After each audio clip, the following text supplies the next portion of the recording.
So we're live now in conversation with Viggo Mortensen talking about his film Falling. For those of us who are joining, we're just going to allow a minute or two for people to join in the room and then we'll get things going.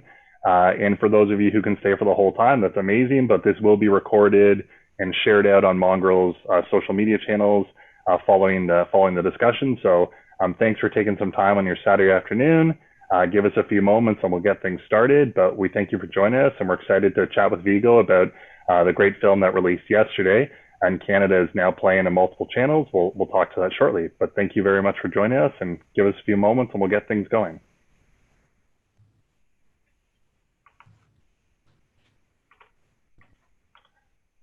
And for those of you who haven't seen the film yet, the film is available on Apple TV, everywhere that you buy and rent films, and is also available in select theaters where safe, and is playing in virtual cinemas, Digital Bell TIFF Lightbox, Winnipeg Cinematheque at home, and VIFF Connect. So hopefully a lot of you have already seen the film, and if not, it's a great opportunity to find out about what you will see when you tune in at some point this weekend. Thanks again to Viggo for joining us, and we'll take just another few moments to let people join in, and then we'll get things going. And again, for those of you who have just tuned in, we'll be sharing this feed later on today on Mongrel Media's social media channels. So thank you very much again. And, Viggo, let's get things started. We got a number of people flooding in here. We'll be monitoring for questions and answers, so please go ahead and ask as you will. I'll just take a few moments and tee up the film. Falling is an intimate look into a family growing together and working through many layered issues, from issues related to diversity, mental health, and it centers on the story of John, played by Viggo, and his father Willis, played by Lance Henriksen. It's a really powerful film, a really emotional film, and an intimate view into a family. We're very fortunate and lucky to be joined by Viggo Mortensen today. So Viggo, welcome. Thank you for joining us. How are you doing? I'm doing really well. Thanks for inviting me, and welcome to anybody who's coming in, and look forward to talking. I'm game to talk as long as you want. I'll even I'll go way beyond the hour if you want to. I'll go in just under an hour. Montreal's playing Ottawa, but I'll catch up to that game whenever I can. That's right. And as a Sens fan, I wish you luck today. I know we got the best of you on Thursday, but I don't know if we'll hold up today.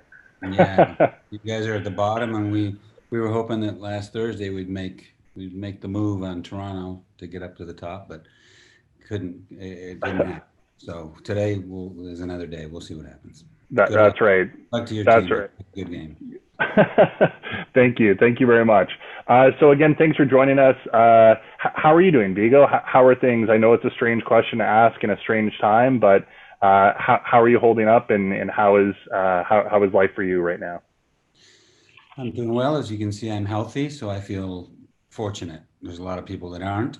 I've been lucky. It's been a long year for everyone in the world, some places more than others.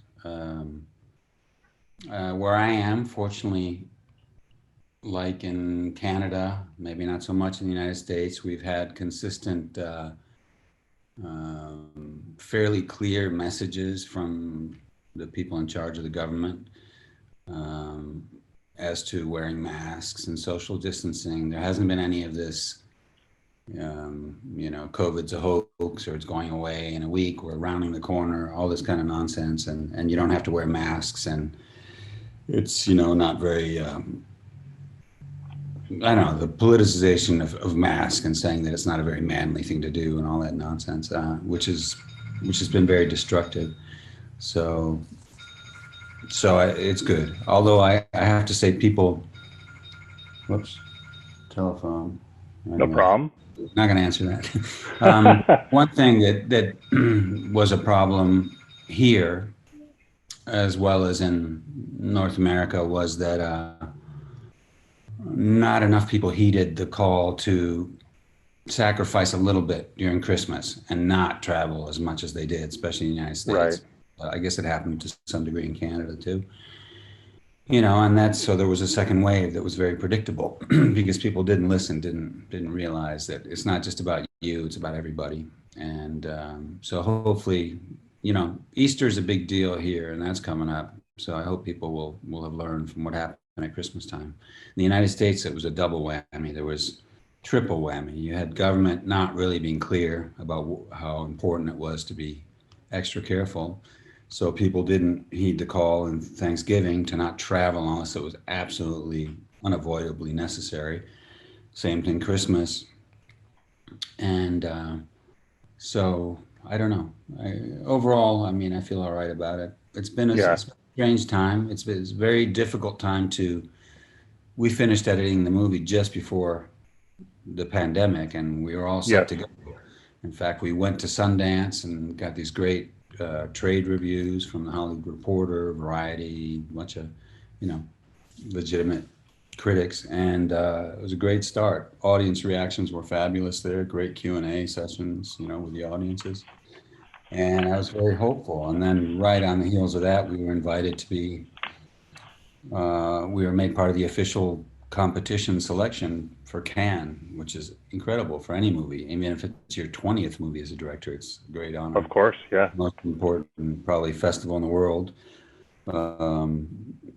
And it wasn't celebrated this past year, unfortunately. We did get that, we were able to put that seal of approval on our posters and trailers. Yeah. We were selected for Cannes, but I wanted to take Lance Henriksen, who gives such a fabulous performance, and everybody else on the team. We wanted to go up those red carpeted steps and present our movie to the world there. But it couldn't happen. So then there was this lockdown everywhere. And it was difficult. I had to think outside the box and think, well, what territories have we left to sell? What else can we do? I mean, I was worried that we would never get the movie to audiences at all. And fortunately, that did happen. It's come out in Europe and done really well in the places where it could be shown, in movie theaters, including in Spain. It opened the 2nd of October.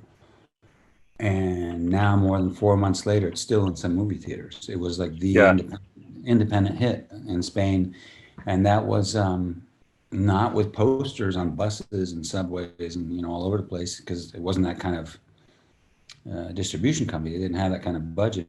It was just word of mouth, and and people saw it. So even it's a North American story, it's certainly not in Spanish, obviously.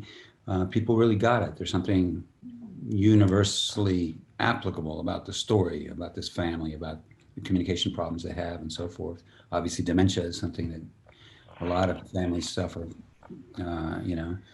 All over the world. So it's gone really. It started going really well. We got into the San Sebastian Film Festival, had a really great screening there, great audience reactions, amazing reviews, and then we did get to go to TIFF, to the Toronto Film Festival, which was the festival I was most looking forward to be honest, because we shot this movie primarily, almost all of it in Ontario province. Yeah. And most of the actors in the cast are from there, from that area, and it's a great cast. I mean, from the babies, obviously, they didn't have to do much except lie there and cry or sleep. But then from 4-year-old Grady McKenzie, who's quite a hockey player, by the way. He's now now he's 6 by now almost, because he was 4.5 when we started. Okay, and, hopefully future senator. Yeah. Yeah, well, we'll see. In fairness, I didn't have the heart. He did see that I was wearing, Habs gear a lot, but I never, which is unlike me, I never tried to do any missionary work with him and get him to be Canadian. I just thought I'll just respect his whatever. He did give him his playing card. He has a, okay, nice. He's got his team card. I don't have it here. I wish I had it. I could. If I find it before this chat's up, I'll show you his card. Please do, yeah. What drew you to a shoot in Ontario? Like you mentioned it, like great Canadian actors featured in this film. What was the draw to shoot the film in Ontario? Well, it was just where I tried for several years to raise the money to shoot this movie, which is set on the other side of the border in northern New York State. Not far from Canada, and when I finally did find the financing, it was money from Canada and from Europe. So it was a Canadian-European co-production. And the rules for that was that most of the actors had to come from either Canada or Europe. Right. Obviously, if we were going and we were going to shoot, we had to shoot in Canada, which I was really happy to do because I've shot there many times, and I know the landscapes, especially across from where I went to, spent my adolescence, where my mom's from, which is northern New York, right on the border, St. Right. Lawrence River and Lake Ontario. And I know from experience that not only are the landscapes very similar and the farms and everything and the trees, flora and fauna of southern Ontario is identical to what's across the river and across the lake. So that was an easy call. And I also knew from experience that Canadian crews are amazing, and that there's lots and lots of good actors. And we had the good fortune of having Deirdre Bowen, who's a fantastic casting director. They never get mentioned, so I'd like to mention it. Yeah, So, yeah, absolutely. Deirdre Bowen, she casts, Cronenberg's movies and lots of other, movies, TV, and she's fantastic. And she rounded up all these kids, including Grady McKenzie and all the people you see in there. And through her, I met Hannah Gross, who plays Gwen. She's really great in the movie. And Terry Chan from out west. He's from Vancouver. Originally, he's from Alberta. But and the only ones, I acted as I have citizenship in Denmark as well, so I was officially a European actor in it, so that qualified. And then we had 2 slots. We could have 2 members of the cast could have U.S. passports. We got permission for that. And one is Lance Henriksen, and the other is Laura Linney, who plays my sister. Yeah. Lance plays my father. And I had no doubt that we would find a great crew and great actors, and we did. It was a great experience shooting up there, I gotta say. Awesome. Well, I've got some questions for you on that in a bit, but let's maybe take one from the feed. So Isabel's asking about your inspiration for the film, and for those of you who are tuning in, Viggo is not just the main star in the film; he's the writer and the director. So a true triple threat in this moment. What was your inspiration, Viggo? What did you draw on to create such a rich emotional story? Well, at the time, and that was 2015, 5.5 years ago, I was actually working on another script that I was trying to get financed so I could direct it. And I've been trying to do that for 25 years. I've written several screenplays and raised some of the money, but never enough to shoot. And even though that's been frustrating, I guess in a way, because in all that time I've been working for some, a long list of men and women, really talented directors and great crews. So I've learned a lot of things. And maybe that experience and having to wait allowed me to avoid, some beginner's mistakes first time out, since I had to wait so long. But at that time, it was right after my mom died, after her funeral, and she had had dementia for several years before she died. And my dad, at that moment, once she died in 2015, he was beginning to suffer from dementia. It's something I know really well. A lot of people listening probably have some experience, depending on their age, either their parents, their grandparents, if they're old enough, partners, friends. Yes. It's something that's out there, dementia, Alzheimer's. In the past, maybe 20, 30, 40, 50 years ago, people would say, oh, they're just getting old. And they, but now it's more specific. There is that disease, dementia, there's different kinds of it. And like I say, I've had a lot of experience with it. My parents, stepdad, grandparents, aunts, uncles. A lot of people, both sides of the family. So that's something I wanted to explore. But mostly it was just when my mom passed away, I was very close to her. I didn't want to forget anything, I guess, Mm-hmm. I wanted to keep that flame alive, memories of her, things I learned from her, I guess. And so I just started writing down all these stories I could remember about her and that I share with my brothers, who I dedicate the movie to. Because even though it's a fiction, it's based on feelings and some moments from our shared, childhoods and adolescence, and obviously the more recent memory of dementia with our parents. And so I just started writing down these things that I could remember about her. And when I looked at these notes, I thought, that's an interesting formula for a story, the way it jumps around in time, and there are different, memory is very subjective. So there's different points of view, different recollections from different people in the family about the same events, the same person. Often it's the memories of the mother in the story. So even though she's not central in terms of the time you see Gwen on screen, for me, she's the conscience of the story. She's the reason they butt heads often, father and son, me and Lance and me, or Lance and Laura Linney's character, Sarah. And it's the thing that finally gets to me, where towards the end, I just can't take it anymore and I have to react, even though I've made a promise to myself from the start. As I say to my dad, I said, well, you can provoke me, you can insult me all you want, but I want to help you. And this is a guy who, if you've seen the movie, he's horrible most of the time. I mean, he's really, his language is offensive, his attitude. He's just a really misanthropic, in other words, he hates all people. He's great with nature and animals and his horses and his farm. He understands the seasons. He's just at peace in nature. But with people, he kind of sucks. He doesn't really like being around, obviously. And it's a powerful performance, right? Like, it's so believable, and he plays it like, I don't know if stubborn's an appropriate word to use, but he really plays it so clearly. Keep going, sorry, but it's really powerful performance. No, you're right. He plays it for real, always, totally real. It's disturbing because it feels real. And then some people will look and go, God, is this guy really like that? If you meet Lance Henriksen, he is so sweet. He's such a kind, funny person, sensitive person, thoughtful, but he's just hell on wheels in this part. And it's no holds barred.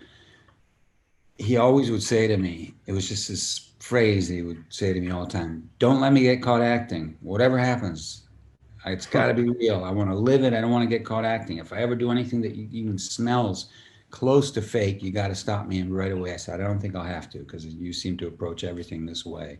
Yeah. I wanted to work with him. I mean, he's a guy who's recently turned 80. He's been in the movies for 50 years. His first play he did, and he's a really good theater actor, he was on Broadway and regional theater and did a lot of stuff, was 60 years ago. So he's done 270 movies, maybe 280. Most of them are genre movies or sci-fi, horror. Right, yep. And some are like unclassifiable. I don't even know what they are. But he, no matter how weird the movie is or how off maybe some of the other performances are, he's always riveting. Like, I don't catch him acting. In fact, I believe it. No matter how extraordinary and weird the story is, or even his character is, there's something about him, and he's got that presence and that voice, yes, and that physicality, but there's something, he's just committed 100% to what he's doing, no matter what it is. So I thought, well, that's what I want. And he's the right age. And even though he's never had a role like this, I think he could do something special with this. And he certainly did. I mean, he went way beyond what I dreamed he could do with it. It was great. Very, very difficult part. It is. And there's a scene in particular in the film, and I'm going to try to bridge how I describe this scene for anyone who hasn't seen it. I'm not going to take any of the magic away.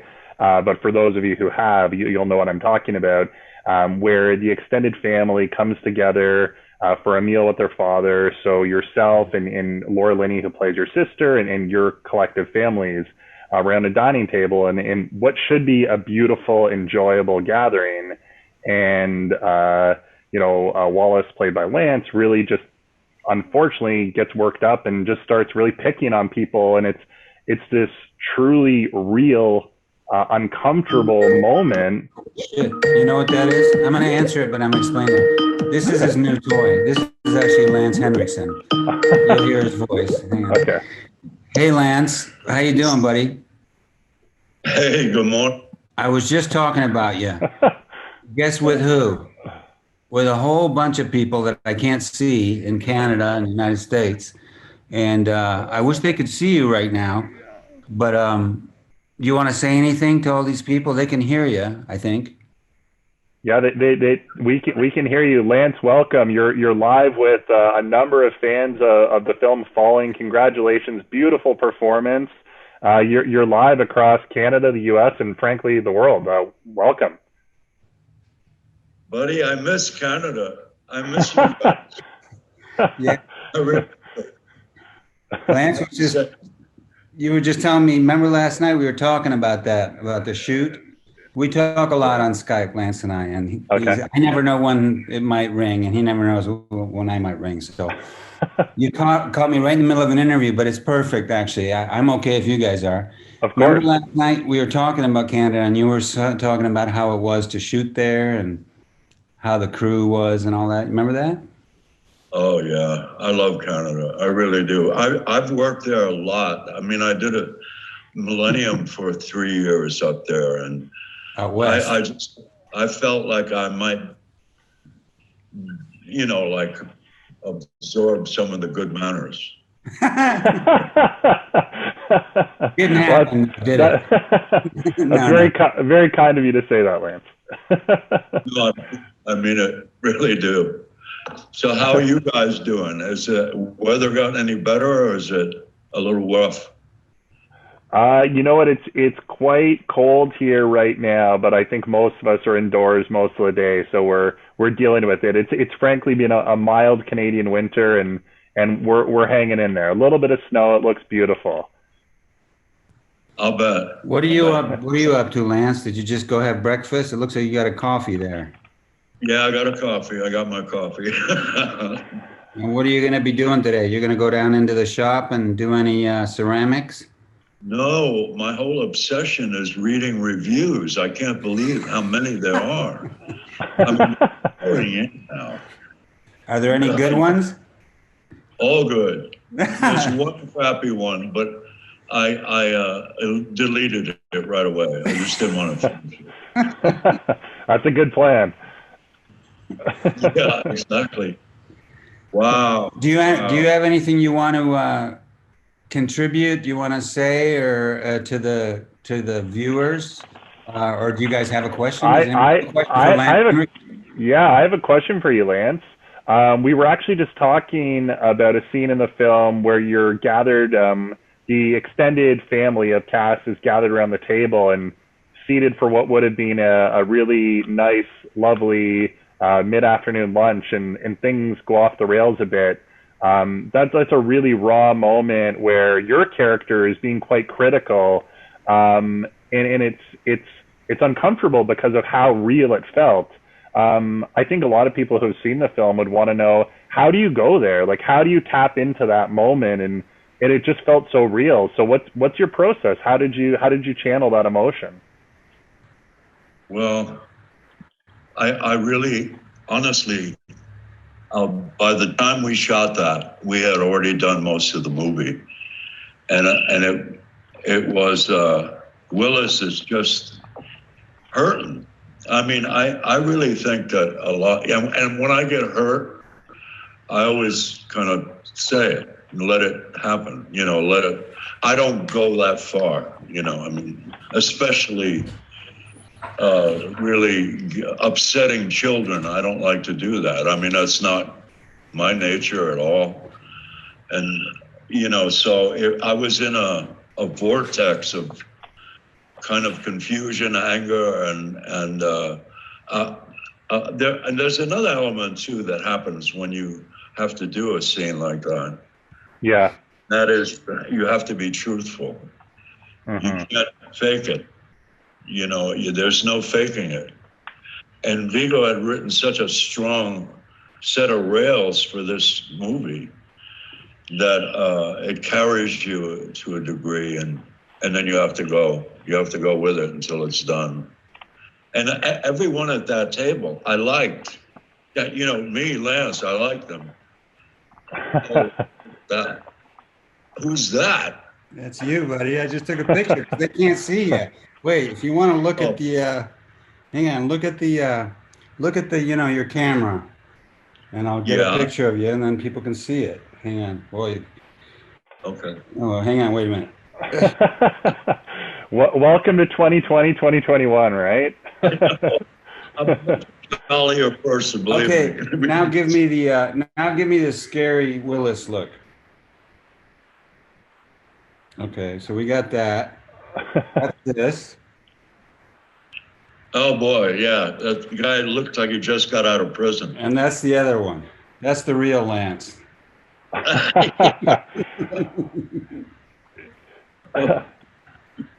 There you go. That's me. Listen, I don't interrupt you guys anymore. I just called really Viggo to tell him there's been a waterfall of reviews, and he might like some of them. Really might like them. Well, I can call you on Skype when we finish this. I think we're going to be doing this for about 3 or 4 hours. Okay. No, I'm kidding. Maybe in an hour. Who knows? But I'll give you a call. You going to be home? Yeah. All right. Wonderful to hear your voice. What a pleasant surprise for everyone. Or maybe you scared, maybe you scared them all away. I don't know. Maybe we're just alone now. No. Great response. What an awesome surprise. Thank you so much, and congratulations. A wonderful, wonderful performance. So thank you. This is a really nice moment. I appreciate it. Thank you. Thanks, pal. Have a great conversation. I'll Bye, Viggo. I'll call you in a little while, buddy. Okay. Take care. Well, that's certainly the magic of this time, right? Like, who would have thought? We promised an intimate conversation. We didn't tell people we'd get to listen in on your phone calls, but there we go. So thank you. No, he's on form. He's in form. Last August, September, something like that.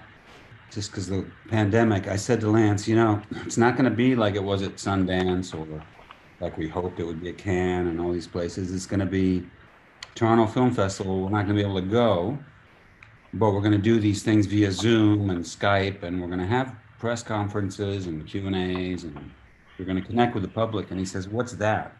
I go, "What's what?" He goes, "Zoom and Skype." I go, "Oh." And so I said, "Do you have a computer?" He goes, "Yeah, I got one." I go, "What is it?" And he described it, and it was pretty old, and he didn't have any of those things, and I don't know if it was possible to put it on there. In any case, my son went out and helped him. He is a whiz, much more than me about these things, and so we helped him, set him up with a better laptop, and got Skype, Zoom, got him going. So we'll see what happens. But there's a lot of interviews, eventually for North America, like now, but other countries too. And he got up to speed really fast, so much so that if the lid of my computer's open, it could be any time, day or night, that thing rings, and it's always him. That's his new toy. He loves it. And he calls me and updates me about all kinds of things. One time he called me in the middle of the night to tell me about his ravens had been fighting. He has ravens. He doesn't have dogs or cats. He has a whole bunch of wild ravens that he occasionally feeds. So they come and they wake him up every morning at 4 or 5 in the morning. They fly by his window and go, "Wah!" And so he's a character. So yeah, he called me the other day. Now this is a thing connected to the movie. No, maybe I shouldn't tell this actually, because it will be a spoiler. Never mind. Okay, cool. All good. No, good restraint. We appreciate that, because I know a lot of people who joined on today probably have seen the film, but it was just out. And it's a great moment to recap for those of you who've just joined us. We are talking with Viggo Mortensen, the star, the acting, directing, and writing the film Falling, which just released yesterday in Canada. So it's now playing in select theaters where safe. It's available in virtual cinemas like digital TIFF Bell Lightbox, the Winnipeg Cinematheque at home, and VIFF Connect. And it's available on the Apple TV app or anywhere that you rent or buy movies. If you did just join us, we've been having an awesome conversation with Viggo, getting to know him, getting to know Lance, who just gave us a surprise visit, which was amazing, and talking about the film. And all of this is being captured and will be shared on Mongrel Media's social channels later on today. So again, thanks, Viggo. It's been really interesting so far. I want to take a question that we have from our audience. So thanks, Brandon. He wants to know a little bit about He wants to know about, you make music. So have you ever made music that's been featured in any of your films, and are you still making music? Well, I did the score for this movie. I mean, the music you hear, other than, the things you hear that are not original score, like what's playing on a record player or on a radio in the kitchen, stuff like that. Plus, the very final song at the end credits is by a band called Skating Polly. Great band. It's a song called A Little Late. There's actually, you can find it out there anywhere. I think it's even on YouTube now. There's a music, it's like a music video, but it's also kind of like a making of, behind the scenes document. It's 5.5 minutes long, using the song A Little Late. If you look up Skating Polly falling video, or A Little Late falling video, something like that. And it's using stills, like how the movie was made, and scenes. And it's a really, it won't spoil the movie for you at all. Maybe, hopefully it'll make you want to see it, but it's a beautiful song, and that's out there. And then, I had done it for one other movie. There's a movie that was shown, it won an award at the Cannes Festival, and it also was shown at TIFF. It was called Jauja, Jauja. It's an Argentine-Danish movie. Strange movie, but beautifully shot, by Lisandro Alonso, Argentine director. And it was the first time, it was his 5th movie, and it was the first time he'd ever used music in any of his movies. And he came to me, I was one of the producers on it also, and also one of the actors, and he said he wanted to put music in it, but we didn't have any budget left or anything. And I said, well, what are you looking for? Because I've recorded a lot of music, usually with, a lot of it with Buckethead, who's a legendary guitar player. And we've been doing that for many years. And so we provided a couple of pieces for that. So and we were there were some Latin American film awards that took place in Mexico, like for all Spanish language, including Spain movies, like their awards. And we were nominated for our score for that movie. We didn't win, but it was an honor. So when it came time for Falling, I wasn't necessarily intending to do the score for it, but what happened is I was all alone with this story for quite a while. I got Lance on board, but I still didn't have the money. It took me years to find the money to shoot it. And I tried to use that time, where are we going to shoot? Locations. It looks like maybe we could do it in Ontario. Where would that be exactly? Got to find that farm. What kind of team are we going to get together? Right. Anything you could do, work on a script, like try to knock off as many problems as I can before we start shooting, if we ever get the money. And one of those things was I started to think about the movie's music. And I always felt it should be discreet. There's more music in the movie than it feels like watching it, because you don't notice it all the time, which is the way I felt it should be for this story. And so I just kept working on it. And I had so much time to work on it before, during, and after the shoot, during editing, that by the time we finished editing and it was time to go in a studio and record the score, which usually takes weeks, and you're using an orchestra and all these things, it was just me and Buckethead and our recording engineer, Travis Dickerson. We did it in 2 days. I had it all composed, and it was like fast. And that's out too. It's called Music for Falling, and that's available streaming or anywhere music is sold, iTunes, whatever, Bandcamp, TuneCore, I don't know what. A week ago that came out. That's a nice score. And some of the versions are a little bit longer, some of the pieces, than they are in the movie. And that's with Buckethead and my work, and then, of course, Skating Polly's song, A Little Late, at the very end. Amazing. Well, you know what? I think we should make sure we share the links to those things as well when we share this out later on. We'll make sure to do so, because I think that's especially knowing kind of like the context you provided around it. One of the things I'd be interested to know, Viggo, let me know if you need help with that. I can just send you that, but you could probably find it. Yeah, I think we'll be able to grab it. I'll definitely let you know. Thank you so much. Interested to know, just because you were involved in so many capacities and obviously started by writing, like, when did you know that you were writing it, obviously, but that you also wanted to direct it and you also were going to act in it? Did you know that from the beginning? Did you always envision yourself playing the role of John, or was that something that just organically through the process you started to expand your own scope within the project?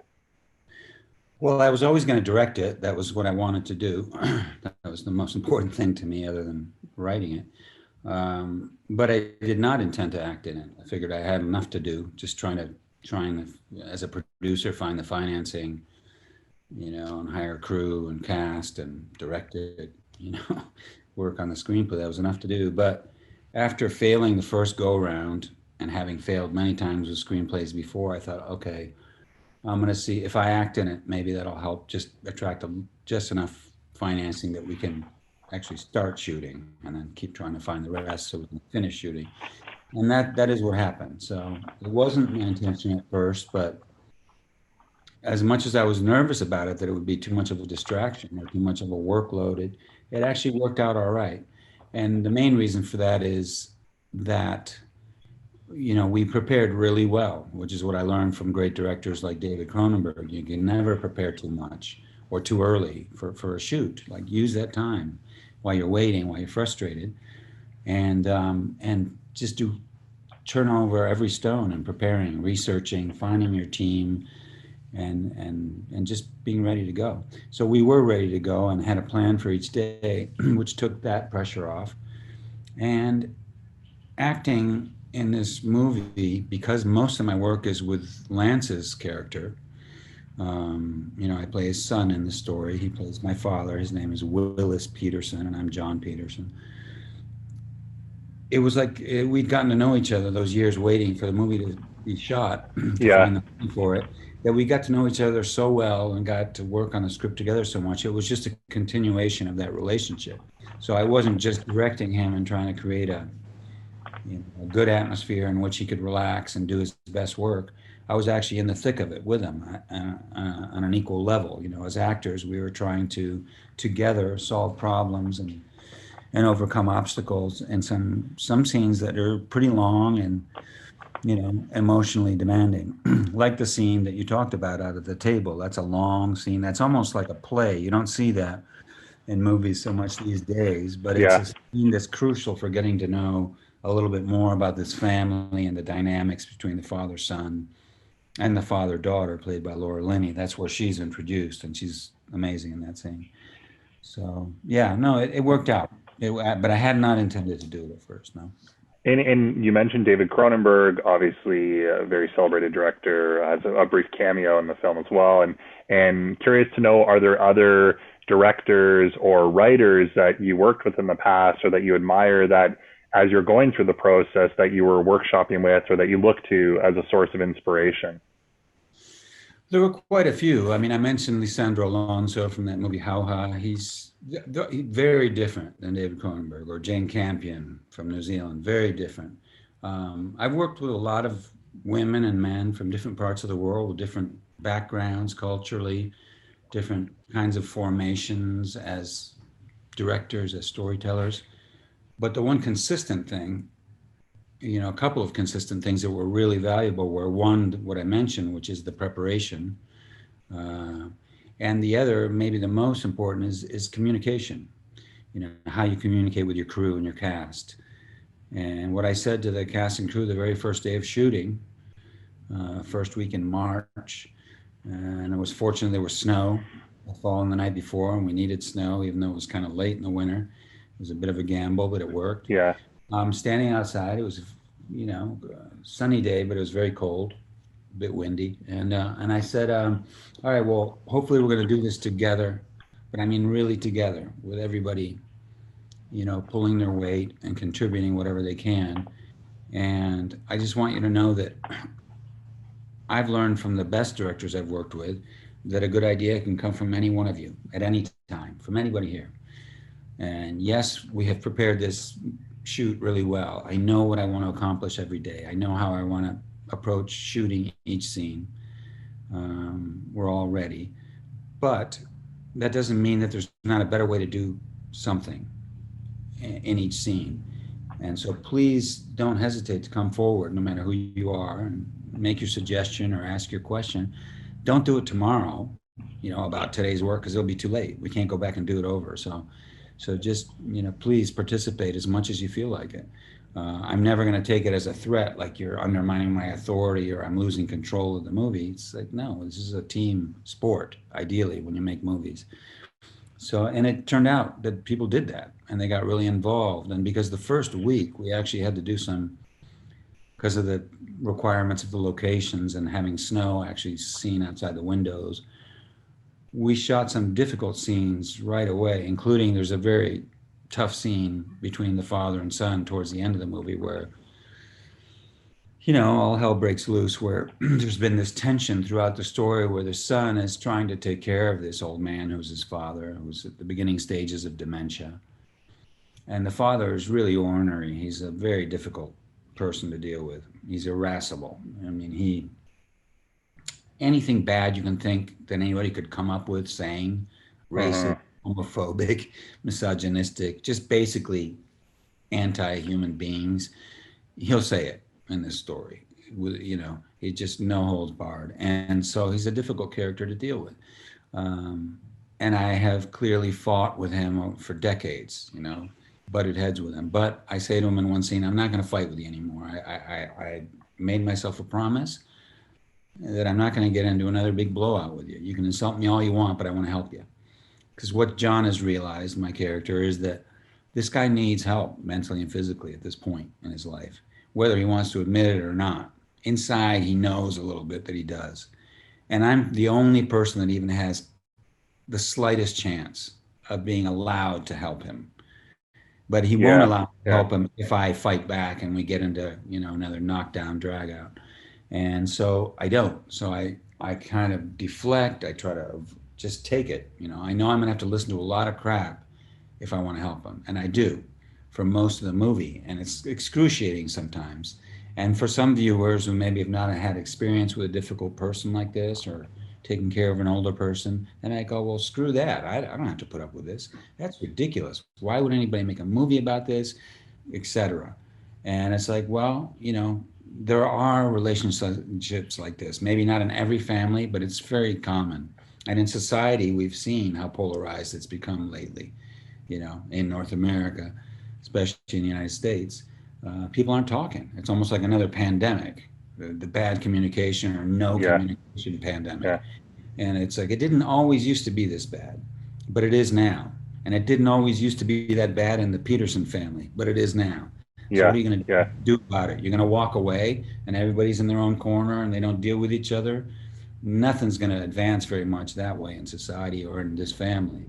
So John makes a choice, not because he's a saint. He just says, well, it's practical. If I want to help him, and I do, in spite of his faults, then this is how I got to do it. And so it's like this tension, this weird tension it's this stretched and stretched until it just breaks.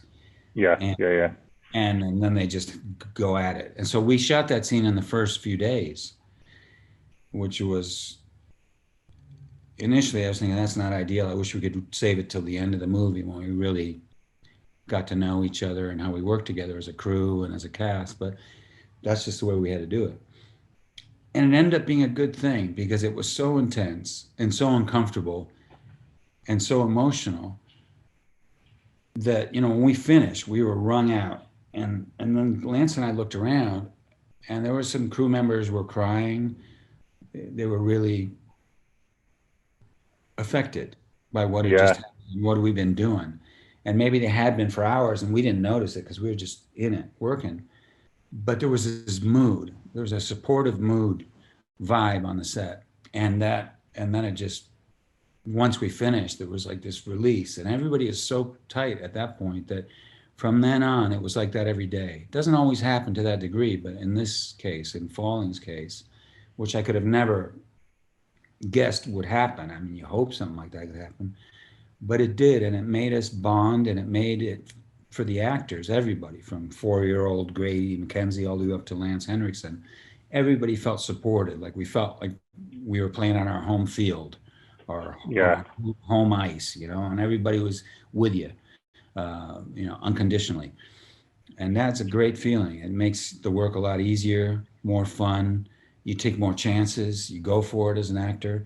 And the same as a director. I felt supported by everybody. I felt we were in it together and it meant something to everybody. It wasn't just another job, you know what I mean? So that was wonderful. Well, and it's such a really interesting insight into the process, because to start with something towards the end, and then to almost know the emotion that you're truly working towards throughout the remainder of the shoot, is just, now as someone who's seen the movie, to think about the context of that, especially in one of the things that, you know, people have been asking about in the feed, and I had to ask you about as well, is just the narrative structure where you are mixing in past and present. And while we're looking at past and present, it's really kind of telling a very cohesive story through those moments. Now even knowing in the context of like the shoot sequencing, really interesting. So can you talk a little bit about the choices that you made to tell the story in the way that you did, leveraging flashbacks? You mentioned earlier leveraging almost different perspectives of those flashbacks. You know, how important was that to you in the process and in the writing and in the telling of the story? Well, that scene, that difficult scene I was just talking about, that didn't matter when we did it, when we shot it. We knew that scene had to go to a certain level. In other words, it had to be, if we wanted it to be uncomfortable for the audience on some level, it had to be uncomfortable for us. So it was going to be a different kind of challenge that day, no matter what day it was. That being said, yeah, and it turned out to be a good thing in a way, as much as we were dreading doing it so early in the shoot, because once we had that, as you say, we knew what we had to head to. And if that hadn't been as intense as it was, you know, the movie would have worked, but it just wouldn't have been the same. It wouldn't have been as rewarding, the transition to the next morning, what happens and how the movie sort of plays out from then. That was right. That was a milestone moment, and there's several other ones, but that was an important one. The story as I originally wrote it, you know, writing is not just writing the screenplay, you're by yourself, but then you continue the writing and tweaking it as you're working with actors and you cast people. And then you find your locations, and then you adjust what you've described, what you imagined, to that location. And then you get a schedule, and it's limited, and it changes how many shots you can do. Sometimes that changes your script. In other words, it's a continual process of writing. And as people have suggestions, you know, you adapt and you use the ones that work. And then in editing, you sort of reconfigure certain things. You're always writing. It's always a chance to rewrite and fine tune the script all the way until the movie's finished, right? Even the music is a form of rewriting. You can affect the rhythm, the tempo, the mood of something in a subtle way there as well. And then at the end, when it's all done, the writing continues, but you're no longer writing. The audience is writing, you know. In other words, when someone sees this movie, ideally, because I made the kind of movie I like to go see, where not everything's underlined. You know, I'd like as an audience member to have my own understanding, my own vision or my intelligence respected. I don't like it when you show me every single thing and there's voiceovers narrating, explaining stuff, and you have to show why the relationship is this way by showing all these scenes from the past. I show some things from the past because a lot. I mean, almost half the movie is going back to the distant past, recent past, from different perspectives. Because each time we do it carefully in the story, we're careful to make the transitions in and out of the past, between the past and present, work, be effective, that even the transitions say something. Who is remembering and why in this moment? Is it because of a stressful situation? Is it because a word a line that someone says reminds them of something that happened in the past? In other words, each time that we make those switches, it's to try to provide a few more pieces to the puzzle so you can put it together as an audience member. And then, you know, when I've gone to see the movie with audiences, every time I sit there and watch it, and I usually only want to go in just to make sure the sound and everything's correct, and then I leave Right. for a few minutes. That's the plan. And I almost always end up sitting through it again because it's a new movie every time. People laugh at different places. There's just a different mood in the room, in the in the movie theater. And it's like they're changing it by watching it. You know, I love that whole process. I think I totally forgot your question, but No. It's an amazing answer, and I think we were talking earlier about when a film makes you feel something, and I think this film really achieves that. It unlocks a lot of emotions. It's very unique in the way that it brings such realism forth, and I think anyone who's either seen the film or is going to be checking it out later on this weekend or this week, they're going to see that it's the type of thing that you'll probably end up discussing a couple times with whoever you saw it with over the course of the next few days, because it does hit on such real emotions in such interesting ways. So it's amazing. Like I was saying too, this thing of how off-putting it can be. Willis's character. Lance's character, Willis. It is disturbing, and there is a verbal and psychological violence to it. It's extremely offensive at times. Almost anyone, right? He covers the waterfront in that regard. And sometimes it's more disturbing. Like, people can be really into violence and watching, whether it's in Marvel movies or other kinds of violence. But there's something, I've had people who are okay with that and look at this and go, I can't take it. It's too much with Willis. I'm like, well, that's much more real. Those are people. For real. It's disturbing. So it's interesting that you're okay with people blowing each other's heads off and lopping their heads off and kids being killed and whatever, whole families being blown up. You can watch that and even cheer, but this really gets to you then. Okay, well, that's interesting. Unfortunately, that's what happens in society at times and in families at times. And, going back to the communication thing, where it was so important to have that good communication with the cast and crew, the way we made the movie, it would have been weird not to have that when the movie talks so much about communication, that's one of the things I wanted to explore. It's like, are there people you can't talk to at all? Are there people that don't deserve to be communicated with? I personally don't think there's anyone you can't at least try to communicate with.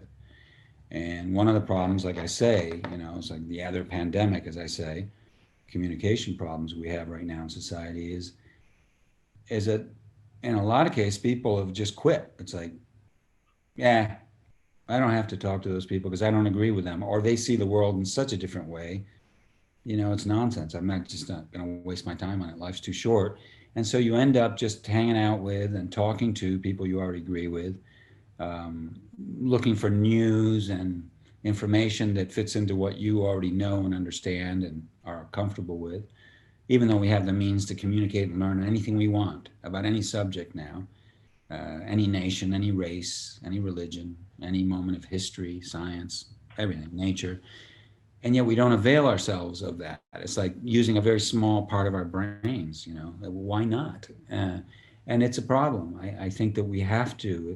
It's a lot easier, of course, to condemn people that you don't get along with, like John and Willis don't get along. It's easier to condemn and dismiss people. It's like, forget it. It's over. I don't need to put up with this. It's a lot easier to do that than it is to do something else, which is much more valuable in the long run, but has no guarantee of success, which is try to listen to people that you agree with. Try to understand them. Don't listen just to prepare an attack, a counterattack or respond, like know thine enemy so you can get them. No, listen because there might be something, even though you doubt it, there might be something they have to say that makes you understand why they feel that way about you and everything you think about, apparently. That's kind of what the story is dealing with. And while it's a specific story about this fictional family, it happens to be, as it turns out, unfortunately in a way, but also fortunately, because why not work on this anyway as people?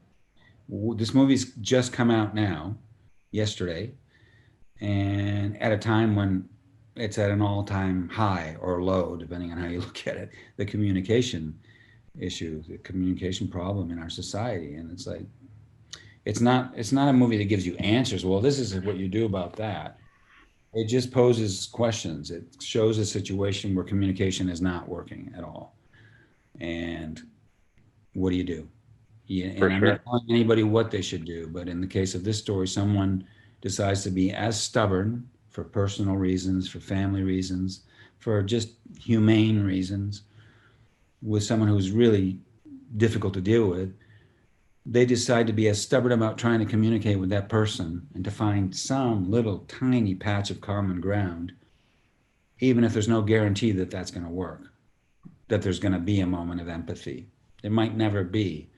For Yeah. sure, if John would say, forget it, you know, go die by yourself. I don't care what happens to you. A lot easier to do when you don't have the personal emotional investment that he does. Um, Yeah. And and I then think nothing happens. If you quit on somebody or something, an activity, a relationship of any kind, then there's not going to be any progress. That's for sure. But if you don't quit, who knows? You know. yeah, and I think in the friction and tension that's built through the film, in some ways, is actually because they're moving towards each other versus away from each other, Yeah. and it's a really interesting reflection on it, and again, that shows the richness and the realism of what you portrayed here. Yeah. I mean, it was a great journey. I keep, and then if you want to ask any more questions, I don't know if anybody's just joined us. We're talking about Falling. It's a movie I wrote and directed that just came out, and we're talking. If you got on now late, you missed Lance Henriksen, who happened to Skype me just now. And if we go on longer, maybe I'll Skype him back and we can get him back on for. But he happened to Skype me, didn't know I was doing this Zoom conversation. But any questions you might have, if you've seen the movie already, I don't know, it started being available yesterday. Some of you may have seen it. Whether you've seen it or not, if you have any questions, send them to Matthew, and I'll do my best to answer. For sure, and I think I've been trying to pull these through as we've been talking throughout, just kind of mix and blend them in. We did have a question from Lucy, who wanted to know if there's other films that inspired this film, and I know you've talked about other inspirations, directors, writers, actors you've worked with. But are there any films from your history either that you've been in or that you saw yourself that really kind of touched you and stayed with you and inspired you as you were making this? Well, there are several of those. I mean, I try to be in movies that I would like to see. It's a very subjective way to go about it, but unless I'm totally broke and just have to find a job quick. But even so, I'm always trying to act in stories where I know I'll learn something, and I'd like to go see that story. The blueprint for it has potential in that way. And so there's a lot of stories that have inspired me. Marcel Ziskin, the Danish cinematographer who worked on this movie with me and who hung in there like Lance did for years. I've known him for a long time. I did share with him a lot of still photographs that I'd taken, and then some by other photographers, just for, just our initial talk about how we wanted to frame certain characters, certain moments in the story, what kind of mood we wanted. And we talked about a lot of movies, a lot of different, not that we wanted to copy any movie or any director's style. It was just, I would say, there's a section in this movie, the approach to it visually, I think it would be effective for memories from the point of view of the boy or the man remembering himself as a boy, and that the way we would frame it. We talked in those terms long before we started shooting, but once we started, we didn't really talk about referencing anything. And sometimes people do that. Sometimes people are very methodical about it and even talk about it in the press later. Yeah, we were doing an homage to that director, that scene, that actor. Right. That line of dialogue is a nod to a screenplay I love or something. I just knew that all the experience I've had in my life, not just in movie making, as an actor, as a producer, or as a movie fan since I was 3 years old when my mom first took me to the movies. All those things have influenced me, but also everything that's happened in my life. Just, the way I take photographs or the way I write stories has everything to do with things that have nothing to do with the movies. you know, just influences that you have in your life. That's why any story that you make as a director is going to be personal.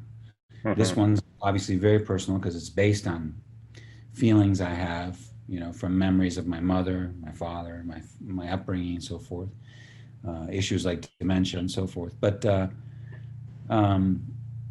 I'm seeing them come up. Have they been coming up like that on the bottom? Oh, yeah. No, so someone just used the chat box run, so that's great. So it's a question about Anyway, so the short answer, which I'm not good at, as you can see, the short answer is there wasn't any specific thing we were copying, but it's interesting. Once I was in the editing room, you know, it would often that somebody, the editor or I or somebody else would say, "Oh, that's reminiscent of this," or I go, "Oh, yeah, you're right." But it's not something we were conscious of, you know. Whether right. There's a lot of movies that feel, you know, even, I mean, sometimes when we'd finish shooting something and I'd look at a playback, I'd go, "Oh, yeah, that's like, didn't intend to, but that's framed in the way this scene was, or that's reminiscent of this or that director." But it wasn't our conscious approach, no. Right. Okay. Interesting. And maybe just out of respect for your time, you've been so generous with us today. Let's take. There's two more questions. One came from Patricia, and she was asking if you could describe the film in one word. What would that word be? And I don't use the title, obviously.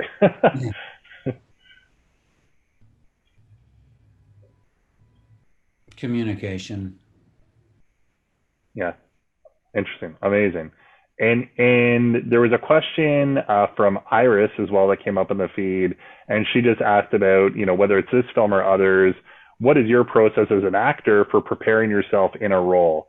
So do you have a specific method for how you get into character? Obviously, this was a more personal film in some respects because you wrote it and had the vision and in part based on your own experiences. But what is your process as an actor to get ready and prepared for a role?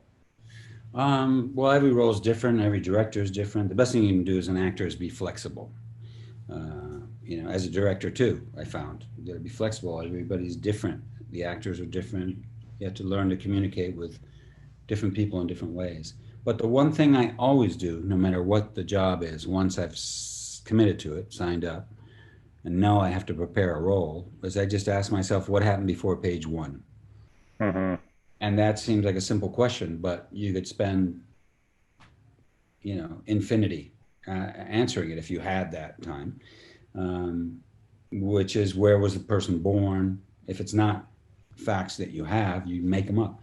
Where was he born? How was he raised? What was his childhood like? Family, environment, blah, blah, blah, blah. Everything, anything and everything that happened until page one. The more you can think about that and make up a story for yourself about that, the more prepared you're going to be to go to work. I do it because it makes me calm, because you know, the nerves that you have until you start shooting, that's a good way to sort of focus yourself. And it's true, then on the set, if the director or one of the actors does something you didn't expect, you're not thrown. It's like, oh, that's not the line I thought I was going to hear. You know, it's like, it doesn't matter. Whatever you throw at me, I can react as this character because I know this person since they were born. So whatever you do, I'll just react. Even if I'm confused, I'll be confused like that character. You know what I mean? So Yeah. that's what I always do. We can go longer, you know, I'm all right. And Okay, you cool. we'll do whatever you want. I mean, it's the Wild West of the internet, and I don't think we have limitations. So I can go a little longer if you're game. I know Okay, you cool. want to go watch the game. No, that's cool. This is great. Well, that is. I'll tell you what, while we're talking, I'll check and see what's happening. Okay. Well, I did have a question come in from James earlier on, and he wanted to know, when did you become a Habs fan? How did this happen? And, you know, I know it's not the film, but, you know, you are wearing the shirt, so people are curious to know. What happened was, I was born in New York City. Okay. My mom's from up along the St. Lawrence River in northern New York State. And my grandfather, just some background, my maternal grandfather's from Nova Scotia, so there is a Canadian connection there. But hockey I knew nothing about when I was a little kid, nothing. When I was an infant, my dad got work in South America. So the first decade of my life, I spent a year that I don't really remember in Venezuela, and the rest of it all in Argentina. And what I got into as a kid there, like most kids there, was football, soccer. And the team I was into, you know, when I left, it was 1970. At that time, we didn't have this, we didn't have iPhones, we didn't have cable TV, you know, cell phones, none of that. And Yeah. so it was a real severing. And at that time, now in northern New York State, there are, you know, military bases. There's all kinds of people, you know, African American people, Hispanic, you know, people from Puerto Rico, Dominican. There's a mixture. But at the time, 1970, you know, people spoke English, you know. I mean, it wasn't like, and there wasn't this variety. So I violently was cut off from the language I spoke every day, which was Spanish, and the sport I liked, and, you know, all kinds of cultural connections. And then one day I was watching TV, and at the time, you know, we had the local, I don't know, CBS, NBC affiliates up there, and then Canadian TV, which sometimes came in sharp, sometimes was a little blurry, but I started watching this amazing sport that was kind of like soccer, but it was faster and with sticks, and people could punch each other and not, it wasn't apparently. I was like, wow. That's a great explanation of hockey. And I mean, you might have to sit down for a couple minutes and calm down, but you could come back and play again and punch someone again if you wanted to. And so I'm watching this, and the fans, and it just happened to be those were the beginning of a glorious period in Montreal Canadian history, and I was watching that team play, you know, and so I got really into it. It kind of took the place of the soccer for me, you know. It didn't obliterate it, but that's what I had, and they had similar colors.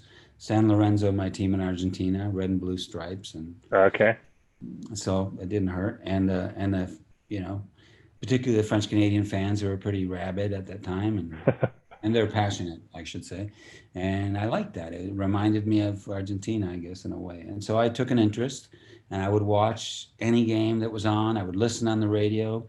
I would listen to people talking, you know, whether it was English or French on the radio. And I started to learn a little bit, you know, how to speak French, because I want to know what they're talking about. What are they saying about these players? I'd hear Yeah. blah, blah, blah, blah, blah, blah, La Fleur, blah, blah, blah, Savard. I'd go, what?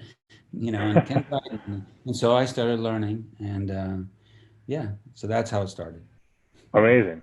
Amazing. Well, Viggo, let's do one final question, and would love to know from you, you know, people have been asking as well, what's next for you? And obviously we're talking about Falling. The film just released. It's very much in the here and now, but what's next for yourself? Are you currently working on anything that you're excited about?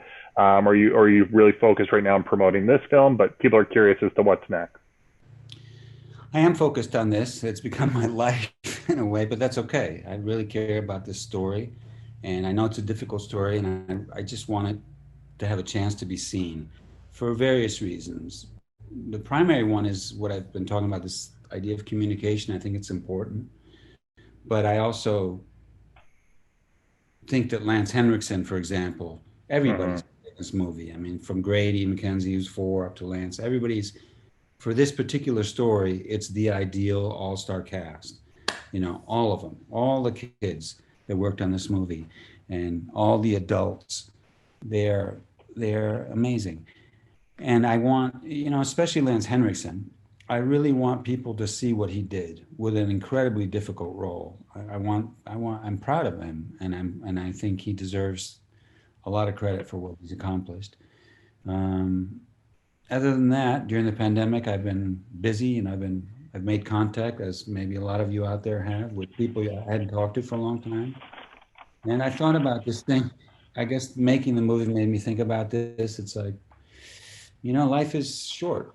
And during the pandemic, we've become more aware in general, I think, of something that's always been true, which is that you could get sick and die, and anybody could, no matter how old they are, or where they live, or how much money they have.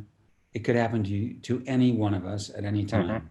And life is that way anyway. We just don't like to think about it. So it's kind of changed the way I look. If I start getting annoyed with somebody or something, you know, let's say I'm having a conversation with someone I disagree with, rather than write them off, I try to engage. And if I'm engaging, rather than getting overheated, I just try to think, this person could be dead tomorrow. So how about just trying to do it in a more measured way, I've been thinking about things like that. So I've been reconnecting with people I hadn't talked to for a long time, maybe people I hadn't gotten along with for a long time. And I've been writing a lot. I've written 2 new screenplays. One of them I hope to direct next year. And this year, unless the pandemic decides otherwise, I'm going to work on a couple of movies as an actor. Okay. And, and in the meantime, in my spare time, I'll keep preparing the next movie I'm going to direct next year. So that's what I've been doing. Amazing. Well, Viggo, thank you so much for the time. For those of you who joined partway through, it's been an amazing conversation about the film, Viggo's career, really like theories on life, and what a great message for times like these about understanding and coming together and having tough conversations and learning from each other, even if those people have different views on us. And really, we really appreciate the time. Everyone who's joined this knows you. Viggo Mortensen, the name speaks for himself. The film is Falling. Acting, directing, writing, and the score, pretty incredible. It is out now, just released in Canada just last night. For anyone who's looking to check it out this weekend, and you absolutely should, virtual cinemas like digital TIFF Bell Lightbox, the Winnipeg Cinematheque at home, VIFF Connect, Apple TV, anywhere you rent or buy movies, in select theaters where safe. Viggo, thank you so much. Enjoy the rest of your day. We really appreciate connecting with you. This has been a really wonderful experience, and we're going to make sure that this is captured and shared on our social channels as well. So thank you so much, and have a great day. And and our special guest star, Lance, who joined in as well. So if you didn't get to check that out, impromptu catch up with another star from the film.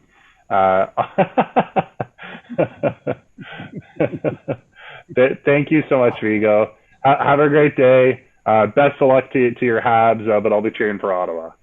All right. Go Habs. I hope it's a good game. It started 11 minutes and 12 seconds ago. So. Okay, great. Thanks so much. Have a great day, Viggo. Yep. And thank you to all who joined in as well. Yep. Thank you all. Take care of yourselves. Goodbye.